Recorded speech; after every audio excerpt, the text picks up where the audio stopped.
छाछरो वेझो 20 किलोमीटर के फासले ते गोठ पोचांडे जो पार जेका खुश्क साली जो शिकार है जिते पानी की इंतहाई किल्लत है जेका थर पार कर सब का वधी जो पानी की तकलीफ़ इन गोठान में ते जेका तकरीबन गुजरल 3 ॾींहं का पुरसरार बीमारी पैदा थी है जेके माण्हुनि खे तेज़ बुखार अचे तो उन खां पोइ माज़ूरी जो शिकार बणजनि था। हिते गोठाणा मौजूद आहिनि, वधीक हिते डॉक्टरनि सां ॻाल्हि ॿोल कंदासूं ऐं मरीज़नि सां ॻाल्हि ॿोल कंदासूं। हिन वक़्तु छा सूरत हाल आहे? गोडा में सूर है, नब्जा में सूर है, तमाम माण्हू मिंट मिंट में जलजी था।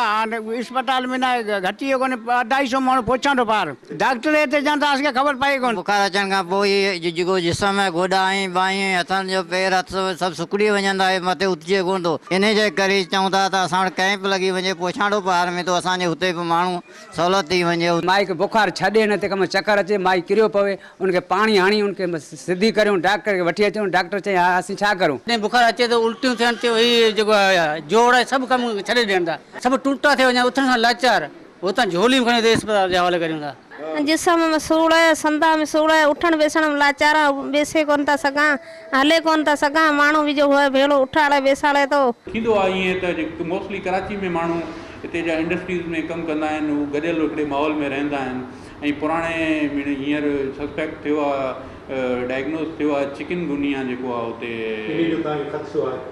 ख़दशो बि चई नथो सघिजे अञा बि इन छो त रिपोर्ट्स जेके अचनि थियूं उनमें अहिड़ी कोई ख़ासि ॻाल्हि आहे कोन। हिते ॿारड़ा आहिनि, औरतूं आहिनि, ज़ेर इलाज आहिनि। हुननि जो चवण मुताबिक़ त बुखारनि खां पोइ संदनि जो सूर आहे, इंतहाई उन्हनि खे जेका उन्हनि में सूर थिए थो, उन खां पोइ डॉक्टरनि खे इन वायरस जी अञा ताईं ख़बर न पई आहे। ताज़ो हींअर मीडिया में ख़बरूं नशर थियण खां पोइ वज़ीर आला सिंध नोटिस वरितो आहे ऐं टीमूं हुमणनि लाइ बि चयो वियो आहे, पर अञा ताईं 3 ॾींहं गुज़रण बावजूद थरपारकर जी सिहत इंतज़ामिया हरकत में न आई आहे। हिन गोठाणनि जो जेके मासूम ॿार आहिनि उन जूं ज़िंदगियूं बचायूं वञनि। कैमरामैन सुमार अहमद सां गॾु जबार नोड़ियो, सिंध TV न्यूज़, छाछरो।